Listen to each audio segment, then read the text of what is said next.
9+ times out of 10, that's not coming from the back. It's actually coming from your hips. Welcome to the Golf Fitness Bomb Squad podcast with Chris Finn, a production of P4S Golf. Welcome back to the Golf Fitness Bomb Squad with, me, low man on the totem pole, Tyler Shore, and obviously the man, Chris Finn here. Chris, I noticed you sound a lot better today, a little more crisp. It seems like you finally read the instruction manual on the microphone. You know, a few episodes in, it's amazing if you talk into the right side of the microphone, how much better your words sound. So, So if I'm the main man, we're in some major trouble, man. Certainly not the main, technical man. Definitely not the main guy with technology. But I'm glad we've got your big brain here today to talk about a topic that I think pretty much every golfer, in the history of time has dealt with at one point or another. It is the dreaded back pain. A lot of golfers, I would say most guys, it's kind of that low back, but mid back, high back. I mean, pretty much anybody who's picked up a golf club at any point and tried to swing it really, really hard, they've had back pain a time or two. I think from personal experience, I've definitely dealt with it. Chris, you took me out to golf for the, first round of the season this year back in, I think it was in January, went out to your place and, you were laughing at me by the 14th hole. I could barely bend down and put the tee in the ground. I teed off, I thought, with a guy in his 30s. And by the 14th hole, I thought I was playing with a guy in his 80s. It was quite the transformation. Yeah. Get you a guy who can do both. Right. And so I definitely think, people out there are going to kind of perk up a little bit when they hear us talk about back pain. And really, we just love to kind of cover today, Chris, where does that back pain come from typically? Right. I mean, I would say for most guys, it's not a back injury, right? It's going to be something connected to one of the mobility centers, rotational mobility that we talk about. And then two, what can guys do when that back pain does pop up, right? Because as we get older and we get a little more achy and things like that, there's got to be a solution, right? I don't want to deal with back pain forever. At my age, I'm only 32. With my current eating habits and lack of exercise, I probably don't have that much time left. But I don't want to deal with back pain for that long. So, for starters, I mean, in your professional opinion, you are the physical therapist here in this chat today. Where does most back pain come from when we're talking about your regular everyday golfers? Yeah, I think this is just a massive topic that does not get discussed in what I would call a meaningful way enough. I think it's talked about. I mean, shoot, turn on Golf Channel, you're going to see at least one commercial, every commercial break about something pain related, or ED related. That's the other one that's always on there. But I think whether it's a new medicine, it's a new magical exercise, it's a new tool that they're selling. The reason that it is such a talked about topic is because over 50% of golfers at some point experience back pain, at any given time. And every time you experience it, every episode on average takes guys out for about 2 weeks. So it's just it's the most common, it's the most impactful in terms of a negative way, in terms of taking guys out of it. And they, have to come up with workarounds, particularly if you're on a golf trip. You don't want to be the guy who bails on day 2 of a 6-day golf trip, right? That's just, you're never going to let that down. So you're popping Advil, it's just, I think golf season, golf trip time, Advil, the stock has to go up. There's only so many times you can ask your buddy to rub the biofreeze or the icy hat, on your low back there, right there. Exactly. Start saying no around day 2 or 3. So exactly. But so I think when we think about it in the context of what can we do, what causes it, and why does it happen? I think it's always important to start with the why behind it. And I think when you look at why does back pain, particularly, I think there's a couple of types of back pain. There's low back pain, which I think definitely is the most common, and that's if you kind of feel like on your low back, kind of like where you're along your belt line, there's got those 2 little bumps, one on your right, one on your left. That's where a lot of guys their point kind of right there. Yeah, and that's called your PSIS. So a big fancy word. Right now, I'm going to try to make myself sound smart, but the posterior superior iliac crest, right? So that is where, and I said it wrong. I said crest, it's spine. But see, that's why I don't try to sound smart. But your PSIS is basically you have one on either side, and this little bony spot on the below part of your back. And basically that's where guys will start to feel kind of their quote unquote back pain, right? They say, oh, my back hurts. And 9+ times out of 10, that's not coming from the back. It's actually coming from your hips. So the glute muscles, your gluteus medius, minimus, your 3, and your maximus. That's the big one, in case anyone wasn't sure on that. But maximus means big, minimus means smallest. And medius means median. Latin language is amazing. But, those muscles, particularly the gluteus medius, kind of, basically attach up there. And when those muscles get really, really tight, it's like a game of tug of war. So if you think of, best analogy I can give you listening is if you think of, you have a rope in a game of tug of war. And if one side pulls really hard, the other side has to pull back in response to that. And so when we feel that discomfort and that pain on that PSI, it's that little bony spot in our low back on either side, it's because that muscle's locked down and it's pulling the tug of war rope. And so the easiest way and the quickest way to get rid of it is not to pop Advil and icy biofreeze, icy hot, all that stuff. It's literally just release your glutes med and magically your pain goes away because you got rid of the people pulling the rope on the other side. So then the guys on the other side can just kind of chill. They don't need to pull anymore. Yeah. Right. And so that's, I think a lot of people don't understand that most back pain is coming because of a tug of war. And unfortunately we go to the spot of the pain, not thinking or realizing that there's another end of the rope. And in the middle of either of those ends is usually the problem. So I think whenever you have back pain, the number one kind of causator of it is it's coming from somewhere in your hips. And so by knowing where in the hip you need to go after, then you're able to actually fix it. Well, one thing that caught my attention there, Chris, is again, it's a guy with chronic low back pain haver right here. You mentioned, hey, release that, right? And the tug of war can end. And so to release that, area, is that something do I have to go see a PT to do that, or something like that, or is that something I can just do on my own, either on the range or when I get to the hotel room if I'm on a golf trip? Like, what does that look like to be able to potentially release that and get some relief from that pain that we're having? Yeah, I think that's what you can do is actually very simple. You don't need a physio to do it. Although some people need the physio because they can't bring themselves to do it. But we'll put a link in the show notes here of a simple glute med release. You basically take a lacrosse ball, you lay on the ground, and you lay kind of on your side. The ball goes in the side of your hip, just behind your I guess the side of your butt, basically, the easiest way to describe that, kind of behind your front pocket in your pants. And basically you just find the spot that makes you go, oh, this is a family friendly podcast. I won't say those 4-letter words, but that's basically, you start making that face and coming up with very creative 4-letter words. And that's how you know you're in the right spot. And you can basically stay there until it gets better. And then magically you get up and, oh my gosh, my back pain's gone. Right. So we'll make sure we share that in the show notes. But it's for most cases, and it's like you're going on a golf trip or you're just on the road and your back spazzes out.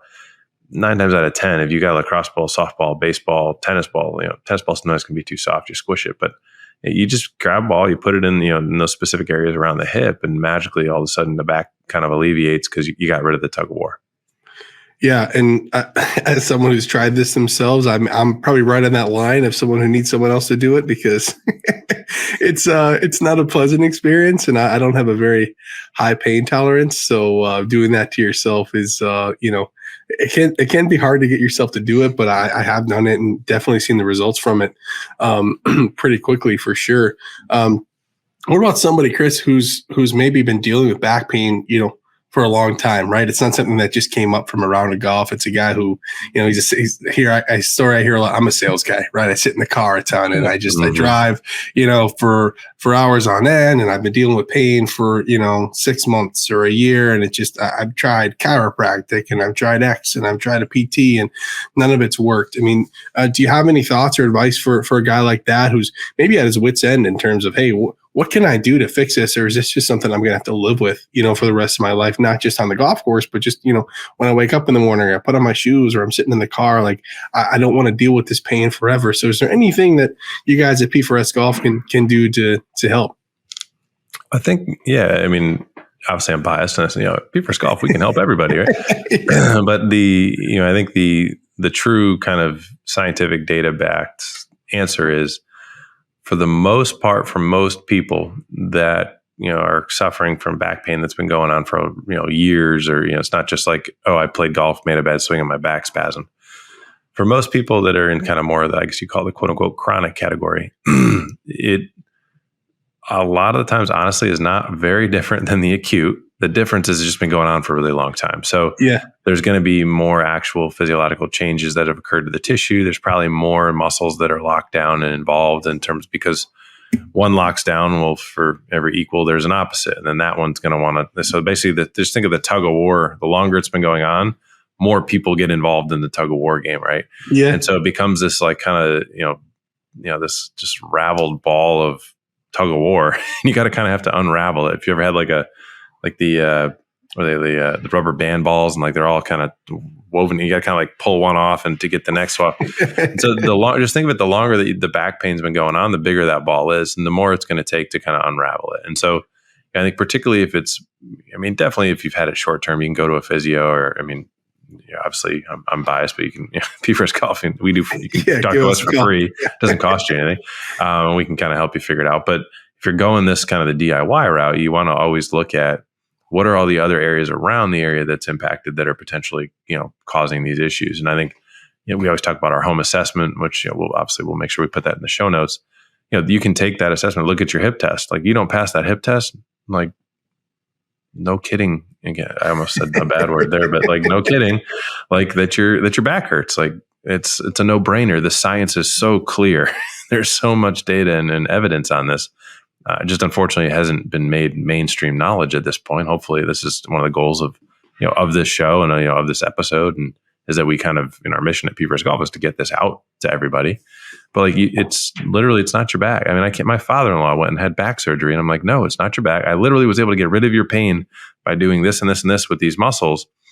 But hopefully him and my mother-in-law don't listen to this, but they went and got surgery anyway, right? And lo and behold, after the surgery, no better. Right. And it's because, and I think that's when we look at like orthopedic surgeries, generally they're very successful. You look at back surgeries, it's a 50-50 shot, literally flip a coin. It's going to get better or it's not. And a lot of that is just because the diagnostics for the back are very poor. And there's so many areas that connect and influence the back. And I always use the analogy that the friendly neighbor, that's the back. Yeah. And it tries to help everybody out. And then eventually it gets screwed. And then we all go, oh, the back, I got a bad back. Well, no, actually he had a really good back. He was a really good man. He was trying to help everybody out. He just got screwed in the end, right? Yeah. He's trying to be helpful. Yeah. So it's really, you got to go, if you've had it for a really, really long time, that's where definitely recommend, seeking out a good physio, or somebody who understands looking at not just the back, and it's, looking at the hips. I can't tell you how many back issues that we've seen come from shoulders not moving well. It's a lot of times it comes from somewhere other than the back. Yeah, I was just going to ask some other maybe trouble areas. I know the shoulder can definitely lead to that as well. The shoulder not having that mobility we need in the golf swing, along with the hips, for sure. And I think, like you said, I don't know that it gets talked about enough in terms of, how do we fix it, right? And how do we go about that? I think the other question that I have, Chris, again, as somebody who's dealt with back pain for a long time, ever since I played baseball all through high school and college. This is a big body that's coming down on the mound, and a lot of pounding that this body's taken. I guarantee, that I think about the presidential fitness test in elementary school when we're trying I hated that test. I don't think I ever got to the board when we were trying to stretch and touch the toes. I swear they put the board further and further away, right? Yeah. And then there was always that little girl who did gymnastics who would get like so many freaking pull-ups. Yeah. And like you're standing there, you're like, I'm an athlete. All right, here we go. And like, I don't even know, like your elbow like doesn't even freaking bend. Right. Yeah. I don't think then you start making the excuses like, oh, well, I got more body weight. So, I think I always got an incomplete on that test. They didn't even let me finish. So, if we're just talking on the bar, how long can you stay on the bar? Yeah, if we're talking like timeline wise, Chris, I'm a guy. I've got some back pain that's kind of flared up on me, and I want to get it fixed, right? And I go and I talk to myself, or I talk with Jason here at P4S Golf, or I'm one of our other team members, and I say, hey, I want to attack this, right? I want to get a plan put together to make this better and fix this. What am I looking at timeline wise? Like how long is it going to take me, to fix that issue? Because I know you said earlier, hey, about 50% of golfers can have back pain. Typically that's going to be, like a 4 to 6 week, injury timeline, right? That's going to keep people off the golf course. So what am I going to look at in terms of timeline to get that fixed, right? To get myself back in the swing of things and back on the golf course pain-free, and hopefully pain-free for the rest of the golf season. So worst answer ever. It depends. But it is the honest answer. And I think the general rule of thumb that anyone listening, that you can think of, the longer you've had the back pain, probably the longer it's going to take to get it better. If it's an acute injury, like you just spazzed out, we got to kind of go through an initial, let it calm down, get through the initial 3-day, inflammatory phase, then we can attack it. But I would say in general, most people are feeling, starting to feel better within the first week. In terms of complete resolution, that's going to depend on how severe, how involved it is. But I will say, there's cases where I had a girl, she just won the ACC championship for golf. And she hadn't been able to play for 6 months. Wow. And with back pain, she was, what was she? She was probably 16 at that time. And that's not normal for a 16-year-old girl to not be able to play golf for 6 months because of, of back pain. But she had tried, she'd gone to surgeon consults, a couple different therapists, trainers and working out. And she couldn't play the game of golf until she comes up from, she was out of state. She comes up and, literally within 5 minutes, we release her psoas, and it's because it is literally like a piece of steel. And, we hit it, it reproduces her pain, we release it, she magically stands up, and 5 minutes later is swinging pain-free, right? That's a great marketing story and total transparency. But I say it to say and to illustrate, there are some cases where just something as very simple as that, by knowing what to look at and knowing that it is in the back and what are the other areas that can impact and cause those symptoms, how quick, sometimes it does happen that quick, right? Most of the time though, and this is where I say, it depends. Most of the time, generally, in a case, if you've been having back pain for 6 months and you've seen multiple people, right? It's probably going to be a little bit more prolonged than that before you're back to total improvement. But what I will say is that if you are having back pain and we're able to, you go to a physio and they're able to identify, and they're going to be able to help you, they're going to be able to show you improvement right then and there in that session. I think the biggest BS, so we'll talk about diffusing some BS here in the medical field. In my profession, we are guilty of it.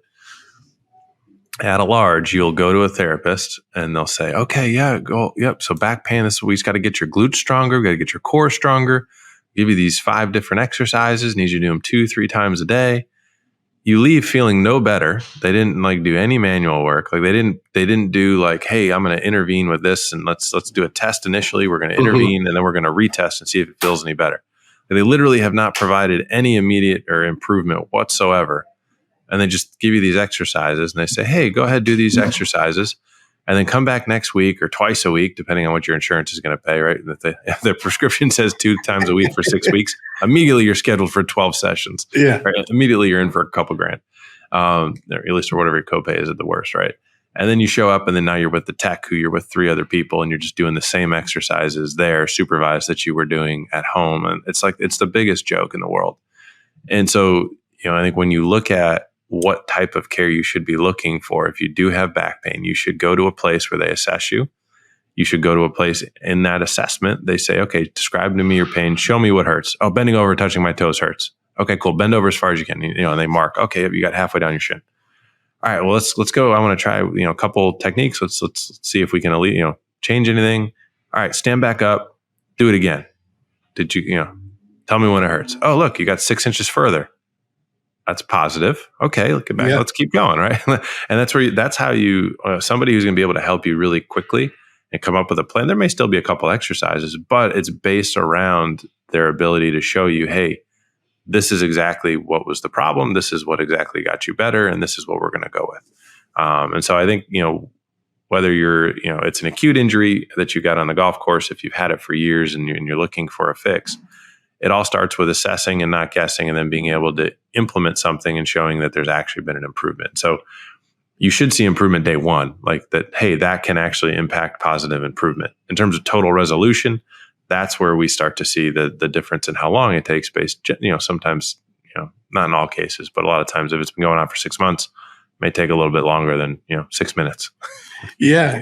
And I definitely think the thing that I've seen with, P4S golf and kind of the way we go about it, and it's what I tell people on calls all the time is, we are going to look at everything through a golf lens as well, right? We have that golf expertise. We have the understanding, the data, the research of that. And so you're not just talking to a company who has a bunch of awesome PTs, on staff. We're talking about a company who is obsessed with getting golfers better, right? Getting golfers pain-free, helping golfers play for a long time.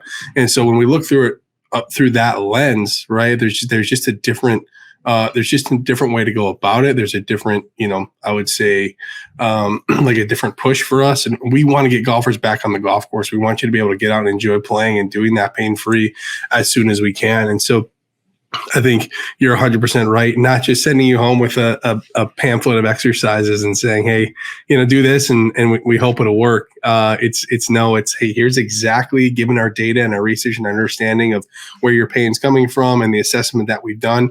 If you do these 3 or 4 things that we're going to supervise and build specifically for you, then we're going to be able to get results for you. We're going to be able to get rid of that pain for you and help you get back on the golf course sooner than later. And that's really, I think, what I love about the people that we have here, our team and the group that, we've been able to put together, is that is the end goal, is what can we do to help this golfer play as long as they can, play as well as they can, and play pain-free.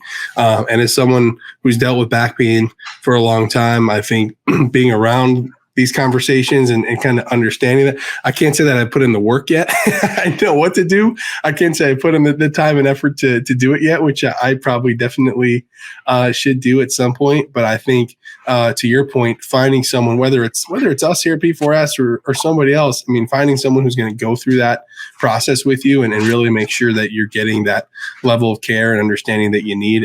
And back to that first point we made, that it's probably not your back, right? It's probably something else that's causing this, and that tug of war that you talked about. And if that's kind of the approach that's being taken, then you're probably in the right place. And if it's not, then I would definitely say try to find someone who's going to understand that and be able to figure that out. Because at the end of the day, we want you to be able to hit bombs, and you can't do that if you get the tug of war going on in your low back, right?